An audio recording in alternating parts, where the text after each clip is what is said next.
महाकाली की उत्पत्ति की कथा।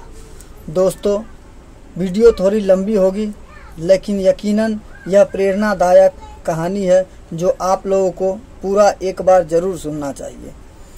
श्री मार्कंडेय पुराण एवं दुर्गा सप्तशती के अनुसार माता काली की उत्पत्ति जगत जननी माँ अम्बे के लीलाट से हुई थी।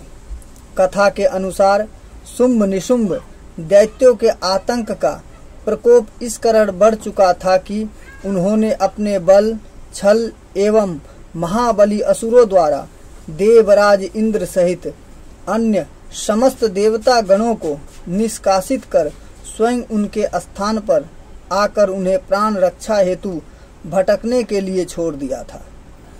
दैत्यों द्वारा आतंकित देवों को ध्यान आया कि महिषासुर के इंद्रपुरी पर अधिकार कर लिया है।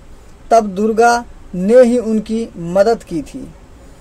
तब वे सभी दुर्गा का आवाहन करने लगे।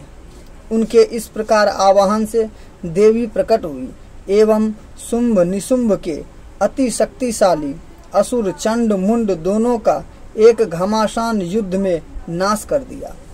चंड मुंड के इस प्रकार मारे जाने एवं अपनी बहुत सारी सेना का संहार हो जाने पर दैत्यराज शुंभ ने अत्यधिक क्रोधित होकर अपनी संपूर्ण सेना को युद्ध में जाने की आज्ञा दी तथा कहा कि आज 86 उदा युद्ध नामक दैत्य सेनापति एवं कंबु दैत्य के 84 सेनानायक अपनी वाहिनी से घिरे युद्ध के लिए प्रस्थान करे। कोटिवीर कुल के 50, धर्म कुल के 100 असुर सेनापति मेरे आदेश पर सेना एवं कालक मौर्य व काल के असुरों सहित युद्ध के लिए कूच करे। अत्यंत क्रूर दुष्टाचारी असुर राज शुंभ अपने साथ सहस्त्र असुरों वाली महासेना लेकर चल पड़ा। उसकी भयानक दैत्य सेना को युद्ध स्थल पे आता देख देवी ने अपने धनुष से ऐसी टंकार दी कि उसकी आवाज से आकाश व समस्त पृथ्वी गूंज उठी। पहाड़ों में दरारें पड़ गई। देवी के सिंह ने भी दहाड़ना प्रारंभ किया। फिर जगदम्बा ने घंटे के स्वर से उस आवाज को दुगना बढ़ा दिया। धनुष एवं घंटे की ध्वनि से समस्त दिशाएं गूंज उठी। भयंकर नाद को सुनकर असुर सेना ने देवी के सिंह को और माँ काली को चारों ओर से घेर लिया।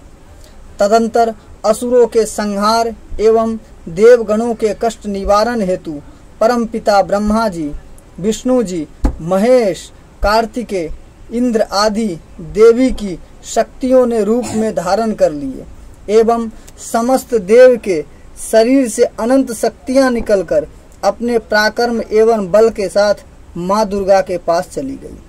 तत्पश्चात समस्त शक्तियां से घिरे शिव जी ने देवी जगदम्बा से कहा, मेरी प्रसन्नता हेतु तुम इस समस्त दानव दलों का सर्वनाश करो। तब देवी जगदम्बा के शरीर से भयानक उग्र रूप धारण कर चंडिका देवी शक्ति रूप में प्रकट हुई। उनके स्वर में सैकड़ों गीदड़ों की भांति आवाज आती थी। असुरराज शुंभ निशुंभ क्रोध से भर उठे। वे देवी कात्यायनी की ओर युद्ध हेतु बढ़े। अत्यंत क्रोध में चूर उन्होंने देवी पर बाण, शूल, शक्ति, परसा, ऋषि आदि अस्त्रों शस्त्रों द्वारा प्रहार प्रारंभ किया। देवी ने अपने धनुष के टंकार की एवं अपने बाणों द्वारा उनके समस्त अस्त्रों शस्त्रों को काट डाला जो उसकी ओर बढ़ रहे थे। माँ काली फिर उसके आगे आगे शत्रुओं को अपने शूल आदि के प्रहार द्वारा विदूर्ण करती हुई एवं खड्गवाड़ से कुचलती हुई समस्त युद्ध भूमि में विचरण करने लगी। सभी राक्षसों चंड मुंड को मरने के बाद उसने रक्त बीज को भी मार दिया। शक्ति का यह अवतार एक रक्त बीज नामक राक्षस को मारने के लिए ही हुआ था। फिर शुंभ निशुंभ का वध करने के बाद भी जब माँ काली का गुस्सा शांत नहीं हुआ, तब उनके गुस्से को शांत करने के लिए भगवान शिव उनके रास्ते में लेट गए और काली माँ के पैर उनके सीने पर पड़ गया। शिव के पैर रखते ही माता का क्रोध शांत हो गया और सभी देवता उन्हें स्तुति करने लगे।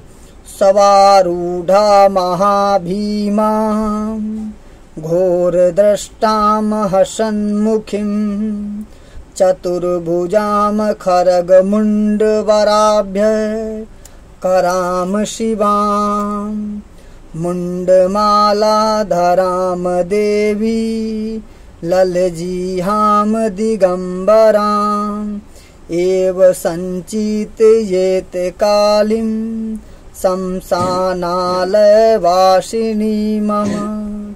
अर्थात महाकाली शव पर बैठी है, शरीर की आकृति डरावनी है, देवी के दांत तीखे है और भयानक है।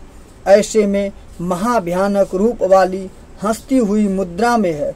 उनकी 4 भुजाएं हैं, एक हाथ में खड्ग, एक हाथ में वर, एक हाथ में अभय मुद्रा, गले में मुंडमाला और जीहां बाहर निकली हुई है।